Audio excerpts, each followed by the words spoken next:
In this video, we will discuss and revise the chapter 3rd of class 11th chemistry, that is classification of elements and periodicity in properties. So hello everyone, this is Gaurav. I hope you all are doing well. Means इस chapter में हम करने वाले अपनी periodic table और उससे related कुछ हमारे टॉपिक्स आते हैं उनको. सो ये अराउंड हमारा 3 to 4 मार्क्स का ये एग्जामिनेशन में चैप्टर आता है. चैप्टर बिल्कुल सिंपल है हमारा और जिससे क्वेश्चन आते हैं वो भी हमारे बिल्कुल सिंपल से क्वेश्चन आते हैं. मेनली रिपीटेड क्वेश्चन इससे एग्जामिनेशन में आते हैं. मीन्स लास्ट ईयर वाले क्वेश्चन ही इस चैप्टर के आते रहते हैं हर बार एग्जामिनेशन में. और जो क्वेश्चन आता है एग्जामिनेशन में वो भी हमारा शॉर्ट टाइप क्वेश्चन आता है. मीन्स अगर 3 मार्क्स का भी क्वेश्चन आ रहा है तो उसमें भी हमारे पार्ट्स आते हैं 3 कि 1 मार्क्स के 3 पार्ट्स आते हैं. मीन्स जो क्वेश्चन आएगा वो बहुत सिंपल आएगा और हमारा शॉर्ट टाइप क्वेश्चन आएगा और इसी चैप्टर से हमेशा रिपीटेड क्वेश्चन ही आता है. सो हम इस सिंगल वीडियो में इस चैप्टर के सभी टॉपिक्स को अच्छे से कवर करने वाले हैं ताकि किसी भी टाइप के एग्जामिनेशन में हमारे बोर्ड एग्जामिनेशन या फिर हमारे 11th क्लास का एग्जामिनेशन और जो हमारे कॉम्पिटिशन एग्जामिनेशन है उसमें इससे रिलेटेड कोई भी क्वेश्चन है उसको हम अच्छे से अटेम्प्ट कर पाएं. So let start the revision.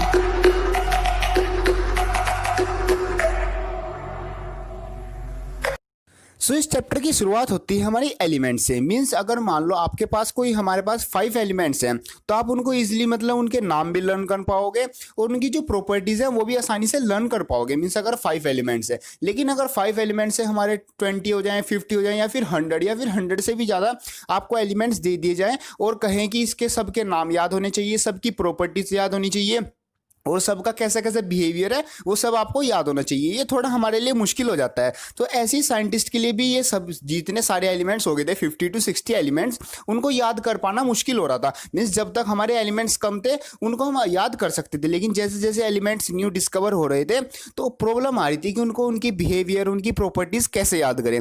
तो जो साइंटिस्ट थे उन्होंने इसका सोल्यूशन दिया कि हमें कुछ ऐसी टेबल या फिर कुछ ऐसा अरेंजमेंट करना चाहिए ताकि जो हमारे सिमिलर टाइप्स के जो एलिमेंट्स है वो एक साथ आ जाए और डिसिमिलर जो है उनको सेपरेट कर दें. मीन्स हमें याद करने में आसानी हो जाए. मीन्स एक तरीके से हम उनको अच्छे से आसान अरेंजमेंट ऐसा कर लें कि हमारे लिए सिंपल हो जाए कि उनको हम आसानी से याद कर पाएँ. तो वहाँ पर उनका सजेशन आया कि हम ऐसी एक टेबल बनाते हैं जिसका हम नाम रखेंगे पीरियोडिक टेबल. उसमें क्या होगा कि जो हमारे एलिमेंट्स है, जो सिमिलर एलिमेंट्स है वो एक साथ आ जाएंगे, डिसिमिलर जो है वो अलग हो जाएंगे. तो यहाँ से आता है सबसे पहला टॉपिक जो आता है वही आता है हमारा पीरियोडिक टेबल. इसका मतलब होता है the which classify all the known elements in accordance with their properties in such a way that elements with similar properties grouped together and dissimilar are separated. Means उन्होंने सोचा कि हम एक पीरियोडिक टेबल बनाएंगे जिसमें कि हम सभी एलिमेंट्स जो कि हमें अभी जो पता है जो हमारे डिस्कवर हो चुके हैं उन एलिमेंट्स को हम रखेंगे. उनको इस तरीके से रखेंगे कि जो सिमिलर वाले हैं वो एक साथ आ जाए और जो अलग है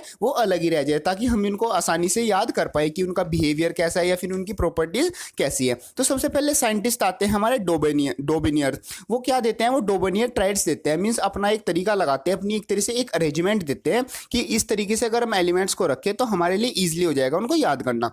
वो क्या करते हैं, the group of 3 elements are arranged in order of their increase atomic mass. Means वो क्या लेते हैं, 3 एलिमेंट्स का ग्रुप लेते हैं और उनको इंक्रीज एटॉमिक मास में एक अपने टेबल में एक बॉक्स में रख देते हैं. कुछ इस तरीके से हमारा टेबल उन्होंने बनाया था. तो इसमें क्या होता है कि उन्होंने बताया कि जो हमारा एटॉमिक मास होगा मिडल वन का वो रफली होगा हमारे मीन ऑफ अदर 2. मीन्स जो हमारे साइड वालों का जो मीन आएगा वो हमारा जो बीच वाला है उसका एटॉमिक मास रफली उसका होगा. ये काफ़ी हद तक सही भी चला, लेकिन इसकी एक लिमिटेशन आ गई. कुछ साइंटिस्ट थे दूसरे वाले, उन्होंने इस पर क्वेश्चन किया कि ये जो इसकी लिमिटेशन है मीन्स ये सिर्फ ओनली 3 एलिमेंट्स के लिए वैलिड है. मीन्स 3 साइड और 3 साइड, और अगर हम ज़्यादा एलिमेंट्स डिस्कवर हो गए या फिर उस टाइम पे और भी एलिमेंट्स थे तो उनको कहाँ पर रखे. तो इसको जो है मतलब इस जो हमारा डोबेनियर सेट था इसको कैंसिल कर दिया. मीन्स ऐसा अरेंजमेंट हमारा ये ज़्यादा टाइम तक भी नहीं चल पाएगा. फिर नेक्स्ट आए हमारे Newlands law of Octave. Means next scientist है, उन्होंने कहा चलो ठीक है मैं अरेंजमेंट करता हूँ उनका. तो उन्होंने क्या किया, उन्होंने बताया कि when elements are arranged in order of their increase atomic mass the properties of 8th element is similar to first one. Means उन्होंने कहा अगर हम जितने भी हमारे नॉन एलिमेंट्स हैं अभी डिस्कवर हो चुके हैं अगर उनको हम अपने इंक्रीज एटॉमिक मास में रखें तो जो भी हमारा 8th वाला एलिमेंट आता है उसकी जो प्रॉपर्टी होती है वो हमारे जो फर्स्ट वाला एलिमेंट है उससे सिमिलर होती है.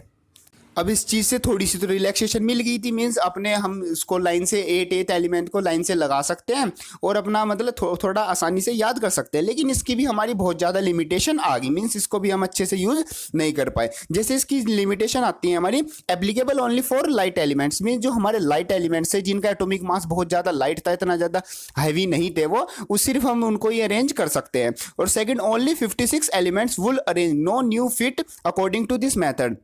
मीन्स हमारे जो 56 एलिमेंट उस टाइम पर डिस्कवर हो चुके थे वही इस मेथड को सिर्फ फॉलो कर रहे थे, बाकी जो हमारा नया एलिमेंट डिस्कवर हो रहा था और होने वाला था वो उसको फिट मतलब जो ये अरेंजमेंट थी Newlands law of Octave, Octave हमारा 8th लॉ वाला, उसको मतलब एक तरह से जो नए एलिमेंट है उसको मतलब मान नहीं रहे थे, मीन्स वो उस तरीके से फिट नहीं हो रहे थे। नेक्स्ट आता है noble gas does not follow this law, means जो हमारी नोबल गैस थी वो भी इस न्यूलैंड्स लॉ ऑफ ऑक्टेव को फॉलो नहीं कर रही थी। और हमारी इसकी एक और लिमिटेशन थी जो कि आती है 2 elements in same slot some unlike elements in same column. Means इससे क्या हो रहा था कि ए सेम स्लॉट में हमारे दो एलिमेंट भी आ रहे थे कभी कभी, और जो हमारे अनलाइक एलिमेंट्स थे मींस डिसिमिलर एलिमेंट्स थे वो भी हमारे कुछ टाइम पर क्या एक कॉलम में आ जाते थे। तो हम क्या कर रहे थे कि सिमिलर को एक साथ रखना है, लेकिन यहाँ पर क्या हो रहा है, यहाँ पर जो हमारे डिसिमिलर है वो भी साथ आ गए, तो ये और हमारे लिए एक नई प्रॉब्लम होगी, तो उसको भी हमने कैंसिल कर दिया। नेक्स्ट आते हैं हमारे scientist Mendeleev's periodic table, means हमारे साइंटिस्ट आते हैं मेंडलीव्स, उन्होंने भी एक अपनी पीरियोडिक टेबल दी। ऐसे धीरे धीरे धीरे हम सब जो साइंटिस्ट थे सब अपनी अपनी पीरियोडिक टेबल देते रहे, अपना अपना अरेंजमेंट देते रहे, और ऐसे ऐसे हमारे जो एलिमेंट्स है वो डिस्कवर भी होते रहे और मतलब थोड़ा थोड़ा इंप्रूवमेंट भी होता रहा। इसमें हमारा बहुत ज़्यादा इंप्रूवमेंट हुआ मींस मेंडलीव्स वाले में। इसमें उन्होंने क्या कहा कि arrangement in order of increase atomic mass, elements with similar properties are separated after certain regular interval of time. Means उन्होंने कहा कि अगर हम जो भी हमारे एटॉमिक जो एलिमेंट्स हैं उनको इंक्रीज एटॉमिक मास पर उनको अरेंज करें तो जो सिमिलर एलिमेंट्स हैं वो कुछ टाइम बाद अपने आप ही सेपरेट हो जाते हैं जो डिसिमिलर एलिमेंट्स है after a regular interval of time. और इसी चीज को इसी रिपीटिशन को रेगुलर इंटरवल ऑफ टाइम के रिपीटिशन को उन्होंने कहा पीरियोडिसिटी ऑफ प्रॉपर्टीज। एग्जामिनेशन में कभी कभी यहाँ से पूछ लेते हैं what is periodicity of properties, so ये वाला हमारा आंसर है। उन्होंने ये बात हमें कही, फिर उन्होंने अपनी एक टेबल बना के दी, उसकी जो कैरेक्टरिस्टिक्स फीचर थे वो थे हमारे उसमें 7 हॉरिजॉन्टल रो कॉलम्स थे जिनको हम बोलते हैं पीरियड्स, और 8 हमारे वर्टिकल कॉलम थे जिनको हम बोलते हैं ग्रुप्स, और कुछ हमारे सब ग्रुप्स थे जो कि ए एंड बी। ए हमारा था नॉर्मल एलिमेंट्स के लिए और बी आता था हमारा ट्रांजिशन एलिमेंट्स के लिए। तो ये काफ़ी हद तक हमारी जो ये पीरियोडिक टेबल थी ये काफ़ी हद तक सही थी। इसकी हमारी कुछ अचीवमेंट्स होती हैं, जैसे एक अचीवमेंट आती है इसकी systematic study of elements, means इससे हमारी काफ़ी जो नॉन एलिमेंट्स थे उनको हम सिस्टमेटिकली आसानी से पढ़ सकते थे। Correction of doubtful atomic mass, means कुछ एलिमेंट्स ऐसे थे जिनका जो एटॉमिक मास था वो भी डाउट में था कि इसका क्या हो सकता है उसका क्या हो सकता है, तो इससे भी हमारा कुछ करेक्शन हो रहा था। मीन्स हम जो डाउटफुल एटॉमिक मास थे उनको भी हम करेक्ट कर पा रहे थे। नेक्स्ट आता prediction of new elements, means इस टेबल की हेल्प से, इस अरेंजमेंट की हेल्प से क्या जो हमारे अभी अनडिस्कवर्ड जो भी अभी डिस्कवर्ड भी नहीं हुए एलिमेंट उनको भी हम प्रिडिक्ट कर पा रहे थे कि इसका एटॉमिक मास इतना होगा और उसकी प्रॉपर्टी इस एलिमेंट के मतलब लाइक थ्रू होगी। और ऐसा ही हमारा जो मतलब वो जब वो वाले एलिमेंट डिस्कवर हुए तो 90% मीन्स उसके जो उन्होंने बोला था जो प्रिडिक्शन किया था उससे ही हमारा ये रिलेटेड हुआ था। Next position of noble gas, means जो हमारी नोबल गैस की पोजिशन थी वो भी हमने अचीव कर ली थी, मींस उसको भी हमने एक सेपरेट हमारा जो है ग्रुप दे दिया था। नेक्स्ट आती है इसकी कुछ लिमिटेशन, मींस हमारा ये भी हमारा फुली तरह अप्रूव्ड नहीं हो पाया, इसमें भी हमारी कुछ कमियां रह गई थी, जैसे कि एनामोलोगस पोजीशन ऑफ एच, मीन्स जो हमारा हाइड्रोजन है उसकी पोजीशन भी अभी जस्टिफाई नहीं हुई थी, उसकी कहाँ रखे, क्योंकि उसके पास एक इलेक्ट्रॉन था, उसको मतलब समझ में नहीं आ रहा था ग्रुप फर्स्ट में रखे या फिर उसको अनस्टेबल में डाल दे, तो ये क्लियर भी नहीं हो पा रहा था। सेकंड आता है पोजीशन ऑफ आइसोटॉप्स। अब आइसोटॉप्स के नंबर अलग थे, हम कर रहे थे यहाँ पर एटॉमिक मास थे, तो समझ में नहीं आ रहा था कि जो जो हमारे आइसोटॉप्स है उनको कहाँ रखे, तो ये भी एक हमारी लिमिटेशन इसकी बन गई थी। नेक्स्ट आता है no resemblance of element with sub group, mean जैसे सब ग्रुप बन रहे थे हमारे नॉर्मल और ट्रांजिशन, उसमें भी हमारा जो एलिमेंट्स है उनको सही से नहीं रखा जा रहा था, मतलब ये भी एक तरह से लिमिटेशन बन रही थी हमारी मेंडलीव्स पीरियोडिक टेबल की। नेक्स्ट आता है different group for similar elements, यहाँ पर भी वही प्रॉब्लम आ गई थी, हम जो हमारे सिमिलर एलिमेंट्स है वो कभी कभी हमारे साथ आ रहे थे और जो डिसिमिलर मीन्स जो सिमिलर वाले हैं वो अलग अलग हो जा रहे थे, तो यहाँ पर भी वही प्रॉब्लम आ गई, तो अब याद करने में और प्रॉब्लम आएगी। सो इन सबको सबकी प्रॉब्लम देखने के बाद जितने भी हमारे पीरियोडिक टेबल बने, जितने भी हमारी अरेंजमेंट बनी साइंटिस्ट की, इन सबको रीड करने के बाद कुछ साइंटिस्ट के ग्रुप ने अपनी एक अलग पीरियोडिक टेबल बनाई जिसका नाम दिया मॉडर्न पीरियोडिक टेबल, जिसमें क्या था, arrangement of elements in order of their increase atomic number. इसमें क्या कर रहे थे वो सब, जितने भी हमारे पीछे साइंटिस्ट आए सबने एटॉमिक मास के रिलेटेड अपना अरेंजमेंट किया। लेकिन इन्होंने क्या किया, मींस जो ये वाला ग्रुप था साइंटिस्ट का मॉडर्न पीरियोडिक टेबल, इन्होंने जो अरेंजमेंट किया वो किया अपना एटॉमिक नंबर से, मींस एटॉमिक नंबर से रिलेटेड हम उनका अरेंजमेंट करेंगे। उन्होंने दिया अपना एक पीरियोडिक लॉ, मींस उन्होंने कहा कि physical and chemical properties of the element are periodic function of their atomic number, that is if the elements are arranged in order of their increase atomic number, the elements with similar properties are repeated after certain regular interval of time. Means उन्होंने बताया कि जो हमारी physical और chemical properties होती हैं किसी भी एलिमेंट्स की, वो एक पीरियोडिक फंक्शन होती हैं उनकी एटॉमिक नंबर की। मीन्स जैसे जैसे हमारा एटॉमिक नंबर किसी भी एलिमेंट्स के बढ़ते हैं तो कुछ टाइम बाद जो उनकी फिजिकल एंड केमिकल प्रॉपर्टीज है, मीन्स उनका जो बिहेवियर है एलिमेंट का, वो क्या करता है, अपने आप को रिपीट करता है at a regular interval. Means कुछ प्लेस बाद या कुछ पॉइंट्स बाद या फिर कुछ कुछ रेगुलर इंटरवल बाद वो क्या करता है, अपने आप को जो प्रॉपर्टीज है वो रिपीट करती है। ये आता है हमारा पीरियोडिक लॉ। तो उन्होंने अपनी एक जो मॉडर्न पीरियोडिक टेबल है उसको बना के रिप्रेजेंट किया। उसके जो कैरेक्टर्स आते हैं वो आते हैं हमारे, उसमें थे हमारे 18 वर्टिकल कॉलम जिनको हम बोलते हैं ग्रुप्स, और जो हमारे 7 हॉरिजॉन्टल रो थी उनको हम बोलते हैं पीरियड्स, और जो हमारे लेंथिनाइट्स और एक्टिनाइट्स आते हैं उनको हमने रखा है अपना जो पीरियोडिक टेबल है उनसे नीचे, मीन्स जो हमारी एक टेबल बन के आई है उनसे अलग हमने रखा अपने लेंथिनाइट्स और एक्टिनाइट्स को। और हमारे ट्रांजिशन एलिमेंट्स होते हैं वो होते हैं हमारे ग्रुप 3 से लेकर ग्रुप 15 तक। मीन्स जो ट्रांजिशन एलिमेंट्स हम उनको सब ग्रुप दे रहे थे उनके लिए हमने स्पेशल जगह रख ली। इसके आते हैं कुछ एडवांटेजेस। मीन्स जो हमारा मॉडर्न पीरियोडिक टेबल था वो काफ़ी हद तक मीन्स जो यूज़ करने लायक था, मीन्स हम उसको अच्छे से उसको याद भी कर सकते थे, अच्छे से रिप्रोड्यूस कर सकते थे, मीन्स हमारे लिए वो काफ़ी यूज़फुल होता। तो उसके कुछ एडवांटेज आते हैं जैसे easy to remember and reproduce. Means उसके जितने भी एलिमेंट्स जहाँ जहाँ पर हमने रखे थे काफ़ी उनको सही पोजीशन भी मिल गई थी और हम उसको अच्छे से रिमेंबर भी कर पा रहे थे। और अगर हम किसी के पास टेबल नहीं है, उसको कुछ रूल्स पता है तो वो उसको क्या है रिप्रोड्यूस भी कर पा रहा था टेबल को। मीन्स उसको एटॉमिक नंबर पता है तो वो आसानी से जो है उनको याद भी कर पाएगा। नेक्स्ट आता है prediction of properties of elements. Means जो हमारे नॉन एलिमेंट्स हैं उनके थ्रू हमने जो अभी एलिमेंट्स नहीं डिस्कवर हुए या फिर उसकी प्रॉपर्टी ज़्यादा नहीं पता है किसी एलिमेंट की, तो उनकी भी प्रॉपर्टीज को हम प्रिडिक्ट कर पा रहे थे। ये भी हमारा आसानी से हो पा रहा था through modern periodic table. Next position of isotope is justified. Means इस बार हमने क्या किया है, जो हमारी अरेंजमेंट है वो हमने किससे किया है, एटॉमिक नंबर से। तो हमारा जो आइसोटोप है उसकी भी पोजिशन क्या हो गई, जस्टिफाइड। लेकिन इसमें भी हमारी कुछ लिमिटेशन आती है, लेकिन वो बहुत हमारी छोटी लिमिटेशन है, उसका भी सॉल्यूशन धीरे धीरे हो रहा है। तो लिमिटेशन इसमें आती है वो एक तो वही होती है anomalous position of H. Means hydrogen की अभी भी पोजीशन जो है वो जस्टिफाई नहीं हुई थी। Configuration of helium group 2 but it is in group 18। Means जो कॉन्फ़िगरेशन है हमारा हीलियम का उसके पास 2 इलेक्ट्रॉन है, तो इस हिसाब से वो हमारा ग्रुप 2 में होना चाहिए, लेकिन वो है हमारा ग्रुप 18 में। तो इसकी भी हमारा कोई जस्टिफिकेशन खास हमारे पास नहीं था। नेक्स्ट आता है no proper position of for lanthanides and actinides. Means जो लेंथेनाइट्स और एक्टिनाइट्स थे उनको हमने पीरियोडिक टेबल में नहीं रखा, उनके लिए अलग से टेबल सी बना के हमने पीरियोडिक टेबल के नीचे रख दी थी, तो उनका भी कुछ खास जस्टिफिकेशन हमारे पास नहीं था। सो ये सब आता है हमारा पीरियोडिक टेबल से रिलेटेड। मीन्स कैसे कैसे हमारी जो पीरियोडिक टेबल है वो बनी है। एक तरह से अगर हम इसको स्टोरी की तरह याद रखें तो सिंपल हमारी आ जाएगी। तो यहाँ से हमारा क्वेश्चन आ सकता है कि हमारा जो पीरियोडिक लॉ है, पीरियोडिसिटी ऑफ प्रॉपर्टीज है, उनसे रिलेटेड एग्जामिनेशन में क्वेश्चन आ जाता है। IUPAC of elements atomic number greater than 100। Means जैसे 100 तक तो जो हमारे एलिमेंट्स थे उनका तो हमने जो भी केमिकल नेम और जो हमें जिन्होंने डिस्कवर किया है उनके सब हमने नाम रख दिया। लेकिन जो अगर जो 100 एलिमेंट्स हैं उनसे आगे आगे जितने भी डिस्कवर्ड होंगे, अब सबको अलग अलग नाम देंगे तो याद कैसे करेंगे। तो उन्होंने कुछ एक पैटर्न बना दिया कि हम इस तरीके से सबको नाम देंगे ताकि सब उसको आसानी से याद भी कर पाए, और साथ ही साथ एक तो नाम उसका ये वाला हो जाएगा जो IUPAC देगी, और साथ में हम उसका एक नाम वो भी रख देंगे जो भी साइंटिस्ट उसको डिस्कवर करेगा उसको एक थोड़ा सा अचीवमेंट देने के लिए उसका भी हम नाम साइड में रख देंगे। तो इसमें नोमेनक्लेचर जो होता है नामकरण एक तरीके से वो कुछ इस तरीके से होता है। जैसे सबसे पहले आती है हमारी डिजिट हमें पता है हमारी 0 to 9 होती हैं। तो हमारी एक रूट वर्ड आता है, मीन्स 0 के लिए हम यूज़ करते हैं नील, 1 के लिए उन, 2 के लिए बाई, 3 के लिए ट्राई और क्वाड, पैंट, ऐसे ही हम सब 9 तक अपने ये यूज़ करते हैं। और सिंबल होता है हमारा इसका जो भी हमारे नील, उन, बी हैं, उन सब का जो फर्स्ट लेटर है, मीन्स फर्स्ट अल्फ़ाबेट है, उसको हम उसका एज अ सिंबल यूज़ करते हैं।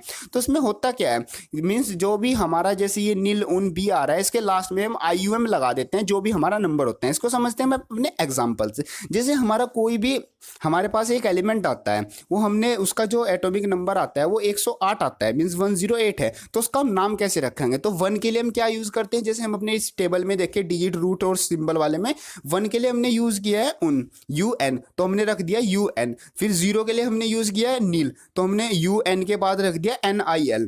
फिर आता है 8th के लिए हमने क्या यूज़ किया है OCT, तो हमने रख दिया OCT। और लास्ट में हमने लगा दिया IUM। मीन्स ये जितने भी हमारे नंबर आते हैं 108, इनकी एक जो रूट वर्ड्स हैं वो रख कर हमने लास्ट में लगा दिया IUM। ऐसे ही हमारा 118 का आ जाता है UN मीन्स 11 के लिए UN, और 8 के लिए आता है OCT, और लास्ट में हम लगा देते हैं IUM। तो इस तरीके से हम अपना जो आने वाले एलिमेंट्स हैं, मीन्स जो 100 से ज़्यादा एटॉमिक मास के एलिमेंट्स होंगे, सिंपली उनका नाम रख सकते हैं। एग्जामिनेशन में यहाँ से भी क्वेश्चन आ जाता है, मीन्स कोई हमारा 126 या 130 ऐसा कुछ नंबर दे देंगे, उनका उसका नाम हमारे से पूछ लेते हैं। सो नेक्स्ट आता है हमारा division of elements into SPDF block. Means जैसे हमारे पीरियोडिक टेबल थे उसमें हमारे ब्लॉक बने हैं, S block, P block, D block, ऐसे कुछ हमारे ब्लॉक बने हैं। तो उसमें जो S ब्लॉक में कौन जाएगा, P में कौन जाएगा, तो वो कैसे डिसाइड होगा? तो वो डिसाइड होता है elements in which the last electron enter in which sub shell is known as its block. Means जैसे हमारे पास जो एलिमेंट्स होते हैं उनका अगर हम इलेक्ट्रॉनिक कॉन्फ़िगरेशन करते हैं तो उसमें SPDF में मतलब जिसमें भी लास्ट इलेक्ट्रॉन जाएगा जिस भी एलिमेंट के, वही उसका ब्लॉक माना जाएगा। मीन्स किसी में अगर P में जाता है उसका इलेक्ट्रॉनिक कॉन्फ़िगरेशन करने के बाद तो उसका हो जाएगा P ब्लॉक, अगर F में जाता है तो क्या हो जाएगा, F ब्लॉक। नेक्स्ट आता है जनरल इलेक्ट्रॉनिक कॉन्फ़िगरेशन। मींस जो हमारे ब्लॉक है SPDF उनके लिए एक जर्नल इलेक्ट्रॉनिक कॉन्फ़िगरेशन आता है। जैसे S के लिए होता है NS1-2, मीन्स जैसे N हमारा प्रिंसिपल क्वांटम नंबर है, यहाँ पर हम वैल्यू रख दे तो जो S है वो 1 to 2 इलेक्ट्रॉन की हमारा रखता है। P के लिए आता है NS2 NP1-6। ये जितने भी हमारे जनरल इलेक्ट्रॉनिक कॉन्फ़िगरेशन है ये हमको लर्न हो, मतलब टिप्स पर याद होनी चाहिए। डायरेक्ट भी एग्जामिनेशन में क्वेश्चन पूछ लेते हैं और वैसे भी वैल्यू आ जाती है। P के लिए होता है NS2 NP1-6। D के लिए होता है हमारा N-1 D 1 to 10 and NS 1 to 2। F के लिए आता है हमारा general electronic configuration N-2 F 1 to 14, N-1 D 0 to 2 NS2। और जो नोबल गैस के लिए जनरल इलेक्ट्रॉनिक कॉन्फ़िगरेशन होता है वो होता है हमारा NS2 NP6। ये हमारा जनरल इलेक्ट्रॉनिक कॉन्फ़िगरेशन होता है। नेक्स्ट आता है हमारा prediction of position of a given elements. Means हमारा कोई एलिमेंट है उसकी हम जो पोजीशन है, जो हमारा पीरियोडिक टेबल है, मॉडर्न पीरियोडिक टेबल, उसकी पोजीशन कैसे प्रिडिक्ट करेंगे? तो सबसे पहले उसका जो पीरियड होगा वो क्या होगा, वो होगा उसका हमारा principal quantum number N of valence subshell. Means जो भी हमारी वैलेंस वाली सबसेल होगी, लास्ट वाली सबसेल, उसका भी जो भी प्रिंसिपल क्वांटम नंबर होगा वही क्या होगा, वही होगा हमारा उसका पीरियड नंबर। नेक्स्ट आता है ब्लॉक। ब्लॉक कौन सा मिलेगा? ब्लॉक तो हमने जैसे अभी किया है, जिसमें भी हमारा लास्ट इलेक्ट्रॉन जाएगा वही हमारा उसका ब्लॉक हो जाएगा। मीन्स S में जाएगा तो S में, P में जाएगा तो P में। नेक्स्ट आता है ग्रुप। ग्रुप कैसे मिलेंगे? जो हमारे इलेक्ट्रॉन है उनको कि उसको उस ग्रुप में जाना है, तुझे उस ग्रुप में जाना है, ये ऐसे कैसे पता चलेगा? तो number of electrons in valence shell. Means जो वैलेंस शेल होगी, लास्ट वाली शेल जिसमें सबसे लास्ट में होते हैं, तो उस हिसाब से हमारे जो है ग्रुप आपस में मिलेंगे। तो सबसे पहले आता है S ब्लॉक के लिए। मींस जो S ब्लॉक वाले एलिमेंट हैं उनको ग्रुप कैसे मिलेंगे? तो S ब्लॉक में जो भी हमारा लास्ट में जो S में जितने भी इलेक्ट्रॉन होंगे वही होगा उसका हमारा ग्रुप नंबर। मीन्स S में अगर 1 इलेक्ट्रॉन है तो 1 फर्स्ट ग्रुप हो गया, S में अगर 2 इलेक्ट्रॉन है तो सेकंड ग्रुप होगा, और 1 से 2 तक ये मैक्सिमम हमारा रख सकता है। नेक्स्ट आता है P ब्लॉक के लिए। अगर हमारा जो लास्ट इलेक्ट्रॉन वो P ब्लॉक में जाता है तो उसके लिए ग्रुप कैसे फाइंड करें? तो ग्रुप करेंगे 10 plus number of electron in valence subshell in P and S। Means अगर हमारा P ब्लॉक में है तो वहाँ पर S एंड P, जो S एंड P लास्ट वाली जो बिल्कुल सबसे लास्ट वाली वैलेंस शेल आती है उनमें हम देख लेंगे कि S वाले सब शेल में कितने इलेक्ट्रॉन और P वाले सब शेल में कितने इलेक्ट्रॉन, और उसमें उन दोनों को प्लस करने के बाद उसमें प्लस कर देंगे हम अपना 10। तो 10 प्लस करने के बाद जो हमारा नंबर आएगा वही होगा हमारा उस एलिमेंट का ग्रुप। नेक्स्ट आता है D ब्लॉक। कैसे? जो D ब्लॉक के लिए जो है ग्रुप वो कैसे होगा? तो D ब्लॉक के लिए कुछ ऐसा होगा N-1 D plus NS। Means number of electron in last D shell plus number of electron in last S shell. Mean जो सबसे लास्ट वाला प्रिंसिपल क्वांटम नंबर आएगा उस एस शेल में जितने भी हमारे इलेक्ट्रॉन होंगे वो, और जो हमारी लास्ट वाली डी शेल आएगी सबसे लास्ट वाली, उसमें भी जितने हमारे इलेक्ट्रॉन होंगे वो, उन दोनों को प्लस करने के बाद जो नंबर आएगा वही होगा हमारा डी ब्लॉक का ग्रुप। जैसे इसको हम समझते हैं एक एग्जांपल से, means prediction of properties of a given element करते हैं। जैसे एग्जांपल आता है, एक हमारा पास एलिमेंट है पीरियोडिक, उसका जो एटॉमिक नंबर है वो हमारा 24। तो सिंपल हम उसका एक इलेक्ट्रॉनिक कॉन्फ़िगरेशन कर लेते हैं। जैसे आ जाते हैं 1s2 2s2 2p6 3s2 3p6 4s1 3d5, ये आ जाता है हमारा इसका इलेक्ट्रॉनिक कॉन्फ़िगरेशन। तो इसमें देखते हैं अब अपना पीरियड कैसे निकाल देते हैं हम। Principal quantum number n of a valence subshell, means जब सबसे लास्ट वाली जो सबशेल मीन्स लास्ट वाली जो प्रिंसिपल क्वांटम नंबर है उसको हम देखते हैं। तो सबसे लास्ट में आती है हमारी 4s, तो उसमें हमारा प्रिंसिपल नंबर आता है 4, तो पीरियड हमारा हो जाता है 4। तो ग्रुप हम देखते हैं, ग्रुप के लिए हम देखते हैं अपना जो वैलेंस इलेक्ट्रॉन है वो सबसे आखिरी वाला किस में है, तो वो है हमारा डी वाले में। तो डी ब्लॉक के लिए क्या यूज करते थे हम, n-1d प्लस ns। तो n-1d में हमारे कितने इलेक्ट्रॉन आते हैं, 3d में कितने हैं, जैसे 5 हैं तो हमने 5 रख दिया, और ns में कितने हैं, मीन्स 4s में कितने हैं, हमारे 1 है। तो हमारा ग्रुप नंबर किस में, इसके लिए इस एलिमेंट के लिए क्या आ गया, हमारा 6 ग्रुप आ गया। सो नेक्स्ट टॉपिक आता है हमारा स्क्रीनिंग इफेक्ट और शील्डिंग इफेक्ट। ये भी हमारा बिल्कुल सिंपल सा ही हमारा टॉपिक है। इसका मतलब होता है decrease in the force of attraction exerted by a nucleus on a valence electron due to the presence of inner shell electron. Means जो हमारा हमें पता है जो पॉजिटिव चार्ज होता है वो नेगेटिव वाले को अट्रैक्ट करता है। मीन्स हमारे न्यूक्लियस में पॉजिटिव होते हैं और जो बाहर की शेल्स होती हैं उसमें इलेक्ट्रॉन घूमते रहते हैं, मीन्स एक तरह से वो नेगेटिव होते हैं। तो जो न्यूक्लियस होता है वो अट्रैक्ट करके रखता है अपने इलेक्ट्रॉन को। तो इसमें जो स्क्रीनिंग इफेक्ट और शील्डिंग इफेक्ट है, इसका कहना है मीन्स इसका मतलब होता है कि जो हमारा न्यूक्लियस है वो जो इनर शेल्स हैं उन पर तो अच्छा खासा फोर्स ऑफ अट्रैक्शन लगा लेता है, लेकिन जो बाहर की साइड जो हमारी शेल्स आती हैं बहुत दूर जाकर उन पर हमारा कम फोर्स ऑफ अट्रैक्शन लगाता है, बिकॉज कि जो बीच में जो इलेक्ट्रॉन आ जाते हैं उनकी वजह से ये हो जाता है। और इसी इफेक्ट को हम बोलते हैं स्क्रीनिंग इफेक्ट।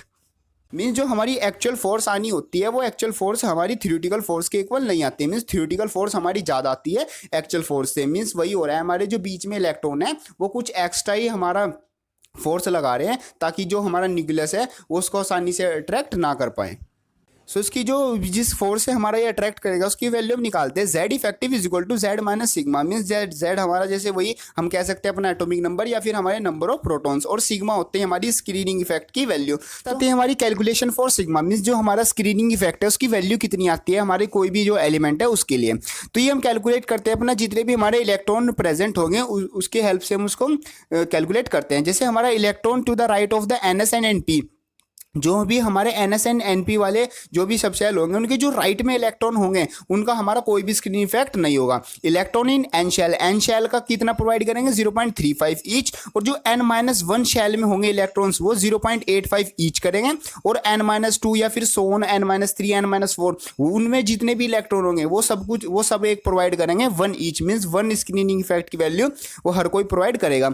जैसे हमारा एग्जाम्पल आता है Zn का हमें पता है एटॉमिक नंबर है हमारा 30, तो उसका इलेक्ट्रॉनिक कॉन्फ़िगरेशन हम कर लेते हैं। जैसे 1s2 2s2 2p6 3s2 3p6 4s2 3d10। Simple हमारा ये अपना इसका हमारा जो इलेक्ट्रॉनिक कॉन्फ़िगरेशन है वो आ जाता है। इसमें हम देख लेते हैं हमारे n शेल में कितने इलेक्ट्रॉन है, n-1 में कितने और n-2 में कितने हैं। सबसे पहले देखते हैं हम अपने n वाले में, n आता है हमारा 4 वाला, 4 में मेनली आते हैं हमारे 2 इलेक्ट्रॉन, एक हम उसको लीव कर देते हैं, मीन्स राइट साइड वाले को लीव, तो आ जाता है हमारा 1 × 0.35 प्लस। फिर देखते हैं अब अपने n-1 वाले में, मीन्स n-1 n कितना है हमारा 4 है, और 4-1 हमारा 3 वाले में देखते हैं तो 3s2 3p6 3d10। इसमें टोटल आ जाते हैं हमारे 10 + 6 + 2 आ जाते हैं हमारे 18। तो 18 × n-1 वालों की वजह से कितना था ईच, 0.85, तो 18 × 0.85 हम कर देते हैं, प्लस n-2 और n-3 मीन्स लास्ट वालों के लिए, तो सबके लिए कितना था हमारा, वो था 1 ईच। तो n-2 में कितने आते हैं हमारे 6 2 + 8 आते हैं हमारे n-2 में, और n-3 में आ जाते हैं 2, तो टोटल आ जाते हैं हमारे इसमें आ जाते हैं 10 इलेक्ट्रॉन। तो 10 इलेक्ट्रॉन की वजह से होगा हमारा 10 × 1, तो इन सबको सम अप करके आ जाते हैं हमारा सिग्मा की वैल्यू 25.65। सो इस तरीके से हम अपना निकाल सकते हैं सिग्मा की वैल्यू। सो नेक्स्ट टॉपिक आता है हमारा पीरियोडिक प्रॉपर्टीज। इसका मतलब होता है the properties of elements which are directly और indirectly related to their electronic configuration. Means ऐसी प्रॉपर्टीज जो भी हमारी डायरेक्टली और इनडायरेक्टली रिलेटेड होगी, हमारा जो भी इलेक्ट्रॉनिक कॉन्फ़िगरेशन होगा एलिमेंट का, उसके उनको हम बोलते हैं अपनी पीरियोडिक प्रॉपर्टी। जैसे सबसे पहले आती है हमारी एटॉमिक रेडियस। एटॉमिक रेडियस का मतलब होता है the distance between the centre and the outer most shell having the electron. Means जो हमारी आउटर मोस्ट शेल होगी एटम की, जिसमें लास्ट तक इलेक्ट्रॉन होगा कुछ ना कुछ, या फिर एक या फिर दो, जितने भी इलेक्ट्रॉन होंगे उस शेल से लेकर हमारा जो भी सेंटर है, जो भी न्यूक्लियस है, वहां तक के डिस्टेंस को हम बोलते हैं अपना एटॉमिक रेडियस। सो रेडियस भी हमारी डिफरेंट टाइप्स की होती हैं। जैसे सबसे पहले आती है हमारी कोवेलेंट रेडियस। इसका मतलब होता है, जैसे नाम से भी क्लियर है, कोवेलेंट मींस एक तरह से जहां पर हमारा कोवेलेंट बॉन्ड बनता होगा। इसको हम करते हैं defined half the distance between the centre of two covalently bonded atom of the same element in a molecule. Means अगर हमारे दो एलिमेंट हैं, दो एटम है, हमारे सेम एलिमेंट के हमारे एटम है, मोलिक्यूल, वो मिलकर एक मोलिक्यूल बनाते हैं, तो उनके बीच का जो उनके न्यूक्लियस है, उनके बीच का डिस्टेंस, उसका हाफ, वो क्या होगा हमारा कोवेलेंट रेडियस। मींस जो ए टू ए का डिस्टेंस होगा, अगर उसका हाफ कर देते हैं, वो हो जाता है हमारा उसकी कोवेलेंट रेडियस। नेक्स्ट होता है हेटेरोन्यूक्लियस के लिए। मींस अगर हमारा जैसे ये तो ए सेम एलिमेंट के एटम है, लेकिन अगर अलग अलग के हो जाए तो उसके लिए हम कर देते हैं D A to B. Means जो डिस्टेंस ए टू बी आएगा वो R A plus R B, means दोनों को प्लस करके उसका भी हाफ कर देंगे। नेक्स्ट आता है if there is a larger difference in electronegativity. Means A B हमारे दो अलग अलग टाइप्स ऑफ एटम है, मींस अलग डिफरेंट एलिमेंट के हैं, तो वहां पर अगर हमारा जो ए बी है उनके बीच का इलेक्ट्रोनेगेटिविटी का डिफरेंस अगर ज़्यादा है, तो वहां पर हम कोवेलेंट रेडियस का फॉर्मूला निकालने के लिए यूज करेंगे D A B is equal to R A plus R B. Means radius of A वाले की एंड सेकंड बी वाले की minus 0.09 into electronegativity of A minus electronegativity of B. अब ये जो इलेक्ट्रोनेगेटिविटी है, इसका टॉपिक हमारा लास्ट में मतलब कुछ एक दो टॉपिक बाद आएगा, उसको हम वहां पर अच्छे से समझते हैं। नेक्स्ट टाइप ऑफ रेडियस आती है हमारी वंडरवॉल्स रेडियस। इसका मतलब होता है it is a half of the distance between nuclei of two non bonded neighbouring atom of a adjacent molecule. Means जैसे हम डायग्राम देखते हैं, डायग्राम से हमारा अपने आप ही सब कुछ क्लियर हो जाएगा। जैसे हमारे टू बॉन्डेड एटम्स हैं, एक ये वाला और एक ये वाला, इनके बीच का मीन्स जो हमारे बॉन्डेड नहीं है उनके बीच के जो डिस्टेंस है, मीन्स एक तरह से हमारी फोर्स ऑफ अट्रैक्शन हो गई। ये वाला जो हमारा मॉलिक्यूल है और ये वाला मॉलिक्यूल है, इनके बीच में हमारा कितना डिस्टेंस है, कितने दूरी पर ये हैं, इसको हम बोलते हैं अपना वंडरवॉल्स रेडियस। सो नेक्स्ट आती है हमारी मेटेलिक रेडियस। इसका मतलब होता है half the distance between two adjacent metal ion in the metallic lattice. Means जो हमारा मेटेलिक लेटिस होता है, जिसमें हमारे जो मेटल्स आयंस है वो फ्रीली मूव करते हैं, उनके बीच में जो हमारे जो मेटल जो आयंस हैं, उन आयंस के बीच में जो हमारा जो भी उनके जो एडजेसेंट मेटल हैं उनके बीच का डिस्टेंस होगा। मींस उनके जो न्यूक्लियस के बीच का डिस्टेंस है उसका हाफ अगर हम कर दे तो आ जाता है हमारा मेटेलिक रेडियस। और जो हमारा कंपैरिजन होता है between van der Waals, metallic and covalent, इसमें जो हमारी सबसे स्ट्रॉन्ग होती है वो होती है हमारी वंडरवॉल, उससे जो वीक होती है वो मेटेलिक, और जो सबसे वीक फोर्स होती है मीन्स जो सबसे कम रेडियस कम जो रेडियस होती है वो सबसे कम होती है कोवेलेंट की, उससे ज़्यादा होती है मेटेलिक की, और सबसे ज़्यादा जो रेडियस होती है वो होती है हमारी वंडरवॉल रेडियस की वैल्यू। सो नेक्स्ट आता है हमारा variation of radius in periodic table. Means जैसे हमारा मॉडर्न पीरियोडिक टेबल है उसमें जो हमारी रेडियस है वो किस तरह वेरी करती है। जैसे ग्रुप में जो है, जैसे अगर हम टॉप टू बॉटम जाए तो हमारी जो रेडियस है वो इंक्रीज हो जाएगी, क्योंकि हमारी न्यू एनर्जी शेल जो है वो ऐड हो रही है। मीन्स हमारे हर बार एक नई शेल एडिड हो रही है, इसकी वजह से जो हमारा एटम है वो बड़ा होता जा रहा है, तो उसकी वजह से जो हमारी रेडियस है वो भी बढ़ रही है। नेक्स्ट आता है इन पीरियड्स। पीरियड्स में हमारी जो रेडियस है वो किस तरह बिहेव मतलब वेरिएट करती है, तो वो होती है हमारी डिक्रीज। मीन्स जैसे जैसे हम अपना लेफ्ट टू राइट आगे आगे बढ़ते जाते हैं तो जो हमारी रेडियस है वो क्या करती है, डिक्रीज करती है, क्योंकि हमारा जो न्यूक्लियर चार्ज है वो इंक्रीज हो रहा है। मींस जैसे जैसे हमारे इलेक्ट्रॉन और प्रोटॉन बढ़ रहे हैं, तो जैसे जैसे प्रोटॉन बढ़ रहे हैं तो प्रोटॉन बढ़ने की वजह से क्या हो रहा है, हमारा जो पॉजिटिव चार्ज है वो बढ़ रहा है। तो पॉजिटिव चार्ज बढ़ रहा है तो वो जो इलेक्ट्रॉन का है वो और ज़्यादा पावर से और ज़्यादा फोर्स ऑफ अट्रैक्शन से अपनी तरफ अट्रैक्ट करेगा। इसकी वजह से जो हमारी रेडियस होती है हमारे किसी भी एटम की वो कम हो जाती है इन पीरियड्स। नेक्स्ट आते हैं हमारी नेक्स्ट टाइप ऑफ रेडियस आती है हमारी आयोनिक रेडियस। इसका मतलब होता है the effective distance from the center of nucleus of ion up to which it exerts its influence on its electron cloud। Means हमारा कोई आयन है कि हर जो भी एटम होता है होता है उसके आसपास मीन्स एक उसका एक इलेक्ट्रॉन क्लाउड होता है, जिसमें कि उसके जो इलेक्ट्रॉन है वो मूव करते हैं इन सब सेल्स में, जो अपनी अपनी जो एनर्जी लेवल होते हैं उसमें मूव करते हैं। तो ये बताते हैं हमें जो effective distance from the centre of nucleus. Means nucleus से लेके हमारा जहाँ तक भी इलेक्ट्रॉन क्लाउड पे वो एक अपना इफेक्टिव फोर्स लगा सकता है, वहाँ तक के डिस्टेंस को हम बोलते हैं अपने आयोनिक रेडियस। और यहाँ से हमारे कुछ इंपॉर्टेंट पॉइंट आते हैं, जैसे जो कैटायन की जो हमारी रेडियस होती है वो हमारी ग्रेटर होती है एनायन से, और जो हमारी एनायन की रेडियस होती है वो हमेशा हमारी ग्रेटर होगी अपने पेरेंट एटम से। मीन्स जिस एटम से हमारा एनायन बन के आया उस जो एनायन बना है उसकी रेडियस ज़्यादा होगी हमारे in comparison to parent atom. और ये हम निकाल सकते हैं, जैसे हम आयनिक रेडियस किसी की कितनी ज़्यादा वैल्यू होगी, रेडियस कम ज़्यादा, ये हम निकाल सकते हैं अपने इस फॉर्मूले से Z/E की वजह से, E के फॉर्मूले से। मीन्स Z हमारा नंबर ऑफ प्रोटॉन्स हो जाएंगे और इलेक्ट्रॉन हमारी कितने गेन और लॉस हुए हैं वो हम रख, मतलब कितने बचे हैं वो हम रख दें तो हमारी वहाँ से वैल्यू हो जाएगी। अगर ये हमारी वैल्यू बढ़ती है, मीन्स पहले हम एक वैल्यू निकालते हैं जब तक हमारा जो एटम था वो पेरेंट एटम था, मीन्स कोई शेयरिंग और मतलब कोई लूज और गेन नहीं हुआ। फिर हम एक वैल्यू निकालते हैं जब उसने इलेक्ट्रॉन लूज या गेन कर लिया, तो वैल्यू में से अगर ये वैल्यू हमारी बढ़ती है Z/E की वैल्यू, तो हमारा जो रेडियस है वो कम हो जाएगा, और अगर ये वैल्यू डिक्रीज होती है तो हमारी जो रेडियस है वो इंक्रीज हो जाएगी। सो नेक्स्ट टॉपिक आता है हमारा आयोनाइजेशन पोटेंशियल और आयोनाइजेशन एनर्जी और आयोनाइजेशन एंथैल्पी। किसी भी नाम से हम इसको बोल सकते हैं, एग्जामिनेशन में भी किसी भी नाम से हमारा ऐसा आता है, इसमें कोई कंफ्यूजन नहीं होना है, बिल्कुल सिंपल सा ही हमारा टॉपिक है। इसको करते हैं, the minimum amount of energy required to remove the most loosely bounded electron from an isolated atom in a gases state. Means हमारा कितनी मिनिमम अमाउंट ऑफ एनर्जी हमें रिक्वायर होगी किसी भी जो एटम है उसकी लास्ट सब शेल में से जो सबसे लूजली बाउंडेड इलेक्ट्रॉन है उसको बाहर निकालने में, उसको हम बोलते हैं अपना आयोनाइजेशन पोटेंशियल। और यहाँ पर एक हमारा मतलब एक तरह से रिलेशन आता है बिटवीन यूनिट्स के बीच में, जो कि होता है 1 electron volt per atom is equal to 96.49 kilo joule per mole. Next आते हैं हमारे factors affecting the ionisation potential. जैसे सबसे पहले फैक्टर आता है हमारा एटॉमिक रेडियस। मीन्स जैसे जैसे हमारे एलिमेंट्स होते हैं सबकी एक अपनी अपनी रेडियस होती है एटम की, तो वो कैसे कैसे इफेक्ट करेगी अपना आयोनाइजेशन पोटेंशियल को। तो जितनी ज़्यादा हमारी रेडियस होगी उतना ही कम क्या होगा हमारा आयोनाइजेशन पोटेंशियल। मीन्स ज़्यादा बड़ी रेडियस और लेस हमारा आयोनाइजेशन पोटेंशियल। नेक्स्ट आता है screening effect. Means higher the screening effect lesser the energy. Means जितना ज़्यादा स्क्रीनिंग इफेक्ट होगा उतनी आसानी से क्या है हम अपना इलेक्ट्रॉन निकाल सकते हैं। मीन्स हमें कम एनर्जी प्रोवाइड करनी होगी क्योंकि वो पहली बाहर की तरफ जा रहा है, मीन्स उस पर less of force of attraction है, उसको पकड़ के कम ने रखा है। नेक्स्ट आता है nuclear charge. Means higher the charge higher is IP। Means अगर न्यूक्लियर चार्ज अगर ज़्यादा है तो हमारी आयोनाइजेशन पोटेंशियल है, जो मिनिमम अमाउंट ऑफ एनर्जी हमें लगानी पड़ेगी वो भी हमारी ज़्यादा होगी। नेक्स्ट आता है half field and full field. Means जैसे जो हमारे एटम के जो सब सेल्स हैं अगर वो हाफ फील्ड है या फिर फुल फील्ड है तो उनके लिए हमें ज़्यादा आयोनाइजेशन पोटेंशियल चाहिए। उनके लिए मीन्स उनके लिए हमें आयोनाइजेशन ज़्यादा एनर्जी चाहिए, जो कि हमारे जो हाफ फील्ड नहीं होते हैं, मीन्स हाफ से थोड़े ज़्यादा होंगे या हाफ से कम होंगे, मीन्स इनकम्प्लीट फील्ड होंगे, उनके लिए हमें कम आयोनाइजेशन पोटेंशियल चाहिए होता है। Means half field and full field more stable हमारे होते हैं। नेक्स्ट आता है शेप ऑफ ऑर्बिटल। ऑर्बिटल की शेप से भी हमारा जो है आयोनाइजेशन पोटेंशियल उस पर फ़र्क पड़ जाता है। जैसे S के लिए सबसे ज़्यादा आयोनाइजेशन पोटेंशियल लगाना पड़ता है, P के लिए उससे कम, और D के लिए उससे कम, और F के लिए सबसे कम हमें अपना एनर्जी देनी पड़ती है।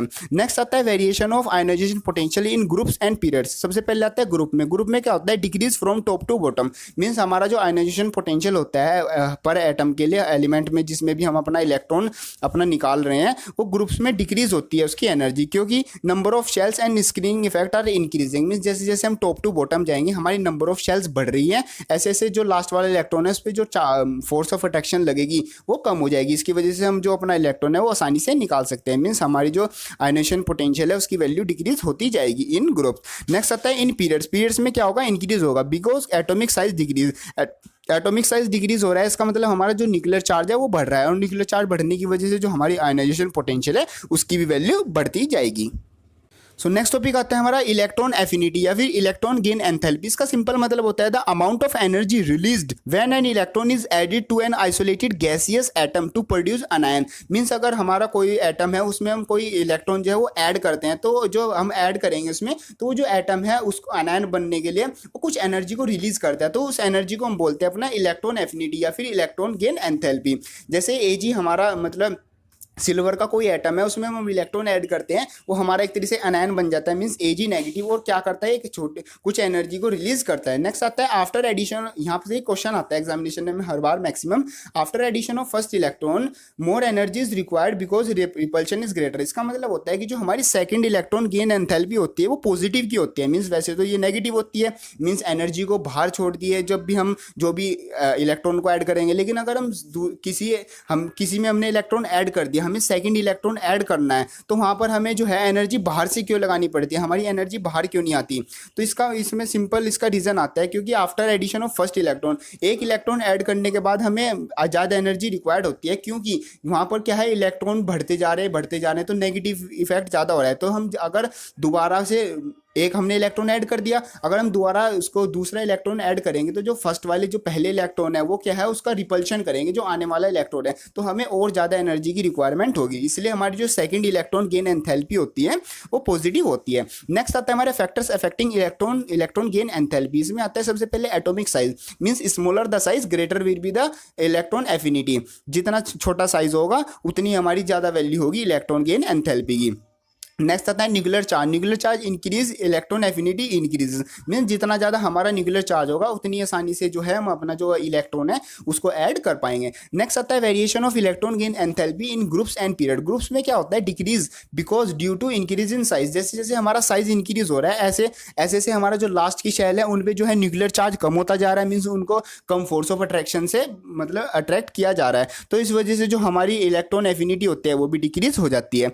नेक्स्ट आता है इन पीरियड्स में क्या होता है, increase because size decrease. Size decrease होने की वजह से क्या हो रहा है, हमारा जो न्यूक्लियर चार्ज है, मीन्स जो हमारा न्यूक्लियस लास्ट वाले इलेक्ट्रॉन तक जो फोर्स ऑफ अट्रैक्शन लगा रहा है वो बढ़ जाता है क्योंकि साइज कम हो गया। तो इसकी हेल्प से हम क्या कर सकते हैं, अपना जो इलेक्ट्रॉन है वो आसानी से ऐड कर सकते हैं, क्योंकि इलेक्ट्रॉन एक नेगेटिव और जो न्यूक्लियर चार्ज है वो एक पॉजिटिव है, तो पॉजिटिव इलेक्ट्रॉन को आसानी से अपनी तरफ खींच लेगा।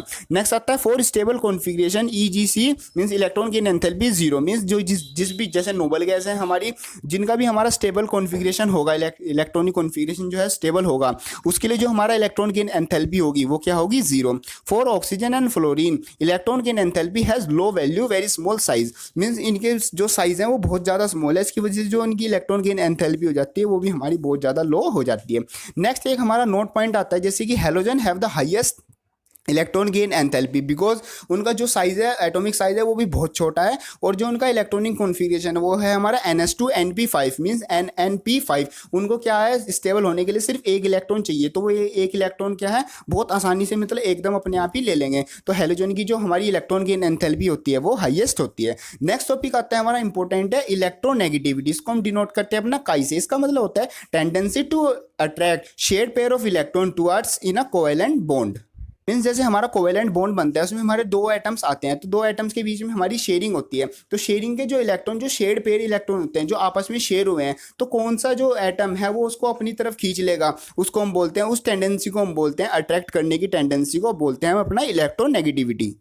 ये हमारा कुछ इस तरीके से होता है, जैसे आप या फिर आपका फ्रेंड अपना मतलब मैगी शेयर करके खा रहे हैं मीन्स रिसेस टाइम में, तो मतलब जो आपकी मैगी है वो शेयर्ड है आपस में, तो कौन अपनी किस साइड मतलब ज़्यादा ले लेगा अपनी साइड, तो इस तरीके से हमारी अपनी इलेक्ट्रोनेगेटिविटी होती है, ये होती है हमारी अपनी कोवेलेंट बॉन्ड में। नेक्स्ट आता है Pauling scale use to measure it, means हमारा ये एक स्केल होता है जिसको हम यूज़ करते हैं अपने इसकी मेजरमेंट के लिए। नेक्स्ट आता है फॉर्मूला फॉर मेजरमेंट। इसमें क्या होता है कि chi A minus chi B means electronegativity of A minus electronegativity of B is equal to 0.101 under root delta, और डेल्टा होता है हमारा EA minus B means energy, जो हमारा एनर्जी की जो डिफरेंस आएगा उसकी वैल्यू होती है हमारी डेल्टा। F हैज़ मैक्सिमम काई मीन्स जो हमारा फ्लोरीन होता है उसकी सबसे ज़्यादा इलेक्ट्रोनेगेटिविटी होती है, मीन्स वो सबसे ज़्यादा जो है शेयर्ड पेयर ऑफ इलेक्ट्रॉन को अपनी साइड कर लेता है। नेक्स्ट आता है फैक्टर इफेक्टिंग काई मीन्स जो हमारा इलेक्ट्रोनेगेटिविटी है उस पर किस किस फैक्टर का हमारा इफेक्ट पड़ता है। सबसे पहले आता है स्टेट ऑफ हाइब्रिडाइजेशन। हाइब्रिडाइजेशन का मतलब सिंपली हमारा एक तरह से इसमें हमारी शेयरिंग होती है, मीन्स जो इलेक्ट्रॉन है वो अपनी जो प्लेस होता है उसको चेंज कर लेते हैं, सिंपल इसमें सिंपल यही होता है। इसमें आता है sp hybridise electron is more electronegative than sp2 means जो sp वाले होंगे इलेक्ट्रॉन उनकी जो ज़्यादा इलेक्ट्रोनेगेटिविटी होगी sp2 से, मीन्स sp वालों की सबसे ज़्यादा, sp2 वालों की कम, और उनसे कम होगी हमारी sp3 और सो ऑन हमारा ऐसा ही होता रहेगा। नेक्स्ट आता है ऑक्सीडेशन स्टेट का हमारा जो इलेक्ट्रोनेगेटिविटी है उस पर क्या फ़र्क पड़ता है, वो होता है हमारा ऑक्सीडेशन इंक्रीज हमारी जितनी भी ज़्यादा होगी जो इलेक्ट्रोनेगेटिविटी है वो हमारी बढ़ती जाएगी। जैसे Fe+3 की सबसे ज़्यादा इलेक्ट्रोनेगेटिविटी होगी, Fe+2 की उससे कम, और Fe+ की हमारी उससे और ज़्यादा कम होगी। मीन्स जैसे जैसे हमारी ऑक्सीडेशन स्टेट बढ़ रही है ऐसे ऐसे हमारी जो काई की वैल्यू है मीन्स इलेक्ट्रोनेगेटिव की वैल्यू है वो भी बढ़ रही है। नेक्स्ट आता है variation in groups and periods means variation जो हमारा इलेक्ट्रोनेगेटिविटी है वो ग्रुप और पीरियड्स में जो एलिमेंट्स हैं जो अरेंज किए हुए हैं उन पर कैसे इफेक्ट डालता है, मीन्स कैसे वेरिएट करता है अपने आप को। तो ग्रुप में क्या है हमारी जो इलेक्ट्रोनेगेटिविटी है टॉप टू बॉटम वो डिक्रीज करती है, क्योंकि जो एटॉमिक साइज है वो बढ़ रहा है। एटॉमिक साइज बढ़ने की वजह से जो न्यूक्लियर चार्ज है, मीन्स जो बीच में जो न्यूक्लियस है वो साइज बढ़ गया, तो लास्ट वाले पर अपना इतना ज़्यादा फोर्स ऑफ अट्रैक्शन नहीं लगा पाएगा, मीन्स उसको इतनी अच्छी से अट्रैक्ट नहीं कर पाएगा। इन पीरियड्स में क्या होता है, फॉर रिप्रेजेंटेटिव एलिमेंट, मीन्स जो हमारे रिप्रेजेंटेटिव एलिमेंट्स होते हैं उनके लिए हमारी जो इलेक्ट्रोनेगेटिविटी है वो इंक्रीज होती है from left to right, because क्योंकि जो हमारा एटॉमिक साइज है वो डिक्रीज हो रहा है। नेक्स्ट एक पॉइंट आता है F is most and C S is least reactive, means जो हमारा एफ होता है मीन्स फ्लोरीन वो सबसे हमारा मोस्ट, और सी एस कैल्शियम जो है वो हमारा सबसे लीस्ट रिएक्टिव होता है, मीन्स एफ हमारा किसी भी एलिमेंट के साथ बहुत जल्दी से रिएक्ट कर लेता है। नेक्स्ट आता है हमारा इंपोर्टेंस ऑफ इलेक्ट्रोनेगेटिविटी, मीन्स जैसे हमने अभी टॉपिक किया है इलेक्ट्रोनेगेटिविटी, इसकी इंपोर्टेंस क्या है, इसको हमने क्यों किया या फिर इसका क्या फायदे हैं। सबसे पहले ये हमें बताता है nature of bond between two atoms, means हमारे टू एटम्स हैं वो आपस में शेयरिंग कर रहे हैं या फिर आयनिक बॉन्ड बना रहे हो, किस तरीके का बॉन्ड बनाएंगे। तो हम इलेक्ट्रोनेगेटिविटी की वैल्यू अगर हमें पता है तो हम बता सकते हैं कि वो किस तरह का बॉन्ड बनाएंगे। जैसे एक्स ए माइनस एक्स बी अगर जीरो आ जाए तो क्या बॉन्ड हमारा बनेगा, हमेशा non polar means purely covalent. अगर एक्स ए मीन्स काई ए माइनस काई बी की वैल्यू स्मॉल हो 1.7 से कम हो तो वहां पर एक पोलर कोवेलेंट बॉन्ड बनेगा, मीन्स हल्का फुल्का उसमें आयनिक इफेक्ट आ जाएगा। एक्स ए मीन्स काई ए माइनस काई बी की वैल्यू 1.7 के इक्वल आ जाए तो वहां पर क्या बनेगा 50% कोवेलेंट एंड 50% आयनिक बॉन्ड बनेगा, मीन्स दो एटम ए और बी जो एटम है उनके बीच में। नेक्स्ट आता है काई ए माइनस काई बी, अगर वैल्यू 1.7 से बहुत ज्यादा आ जाए तो वहां पर क्या बनेगा मोर आयनिक लेस कोवेलेंट, मीन्स जो बॉन्ड बनेगा वो एक तरह से हमारा आयनिक बॉन्ड बन जाएगा। नेक्स्ट आता है ये हमें बताता है स्टेबिलिटी ऑफ बॉन्ड, मीन्स जो हमारा बॉन्ड है वो कितना ज्यादा स्टेबल होगा, इलेक्ट्रोनेगेटिविटी की वैल्यू से हम वो भी निकाल सकते हैं। जैसे कि ग्रेटर द डिफरेंस बिटवीन काई ए एंड काई be more will stable, means जितना ज्यादा डिफरेंस होगा काई ए एंड काई बी में, मीन्स दो एलिमेंट है जो दो एटम है उनके बीच में जो इलेक्ट्रोनेगेटिविटी है उनका डिफरेंस अगर ज्यादा हुआ तो जो एलिमेंट जो स्टेबिलिटी है बॉन्ड की वो भी इतनी ही ज्यादा होगी। नेक्स्ट आता है नेचर ऑफ ऑक्साइड, ऑक्साइड्स का भी हमें नेचर बताता है। जैसे एक्स नोट माइनस एक्स ए अगर हमारा लार्ज आ जाए तो हमारा बेसिक जो ऑक्साइड्स है वो बेसिक होंगे, और अगर ये वैल्यू स्मॉल आ जाए तो क्या होगा हमारा ये जो हमारे ऑक्साइड्स है वो एसिडिक ऑक्साइड। सो नेक्स्ट आते हैं हमारे कुछ सम इंपॉर्टेंट पॉइंट जहां से एग्जामिनेशन में क्वेश्चन मतलब 100% चांस यहीं से होते हैं। जैसे सबसे पहले क्वेश्चन आता है कि हमें जो है एटम्स ये एलिमेंट दिए होते हैं ClFbRi, मींस एक ग्रुप के हमारे एलिमेंट है, इनको हमें अरेंज करना होता है इन इंक्रीजिंग या फिर decreasing order of electron gain enthalpy. तो सबसे ज़्यादा तो हमारी इलेक्ट्रॉन गेन एंथैल्पी होती है हमारी Cl की, फिर F, फिर Br, फिर I।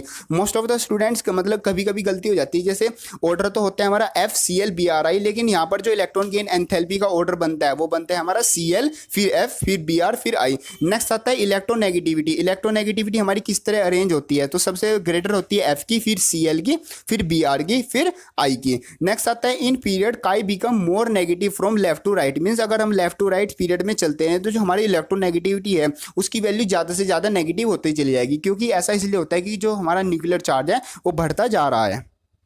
नेक्स्ट आता है in groups it becomes less negative, means जो ग्रुप्स हैं उनमें ये लेस नेगेटिव हो जाती है, क्योंकि जो न्यूक्लियर चार्ज है वो कम हो रहा है, क्योंकि हमारी जो शेल्स हैं वो बढ़ती जा रही हैं, लास्ट वाले इलेक्ट्रॉन को जब ज़्यादा उस पर ज़्यादा फोर्स ऑफ अट्रैक्शन नहीं लग रहा है। नेक्स्ट आता है more negative value of electron gain enthalpy as in gaining electron, means जितनी ज़्यादा हमारी इलेक्ट्रोनेगेटिविटी की वैल्यू नेगेटिव होगी, मीन्स जो हमारा इलेक्ट्रॉन गेन एंथैल्पी है उसकी वैल्यू जितनी ज़्यादा नेगेटिव होगी उतनी आसानी से जो हमारा इलेक्ट्रॉन है वो गेन हो पाएगा।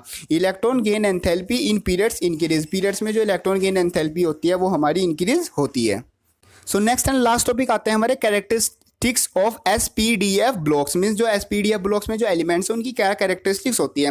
जैसे हमने अभी इस चैप्टर में ये वाला टॉपिक नहीं किया है, जैसे कि जो हमारे जितने भी एलिमेंट्स हैं वो ग्रुप्स में कैसे अरेंज है, मीन्स उनको शॉर्टकट तरीका याद करने का। जैसे हमारा फर्स्ट वाला ग्रुप होता है उसमें हमारे होते हैं LI NA, मीन्स हमें उसको याद कर लेते हैं, से लीना निकी रब से फरियाद, ऐसे कुछ तरीके से हम उनको याद कर लेते हैं। वो हमने टॉपिक इस चैप्टर में नहीं किया है, क्योंकि वो सब अपने तरीके से याद करते हैं, यहाँ पर हम करते हैं शायद कोई कन्फ्यूजन हो जाए या फिर कुछ, मतलब जो आप अपने तरीके से आपने याद कर रखे वो आपका तरीका बेस्ट होता है, आप उससे याद रखना। बाकी अगर आप बोलते हो कि मतलब एक बार उसका भी रिवीजन होना चाहिए तो आप उसको कमेंट बॉक्स कर देना, हम उसके लिए एक सेपरेट वीडियो मीन्स छोटी सी एक 2 या 4 मिनट की वीडियो, सिंपल बहुत आसान टॉपिक से बिल्कुल इजी मेथड से हम उसको कर लेंगे, आप उसके लिए एक बार कमेंट जरूर कर देना। सब अब हम करते हैं अपने characteristics of S block element. जो हमारी S ब्लॉक एलिमेंट्स में जितने भी एलिमेंट होंगे उसमें हमारी जो उनकी प्रॉपर्टीज होंगी मीन्स कैरेक्टर होंगी वो होंगी, सबसे पहले वो एक सॉफ्ट मेटल होंगे, सबका एक लो मेल्टिंग पॉइंट होगा और सबकी क्या है लो आयोनाइजेशन एनर्जी होगी, सब क्या है आयनिक कंपाउंड बनाएंगे और सबकी क्या है +1 +2 ऑक्सीडेशन स्टेट होगी। ये सब प्रॉपर्टी होती है हमारी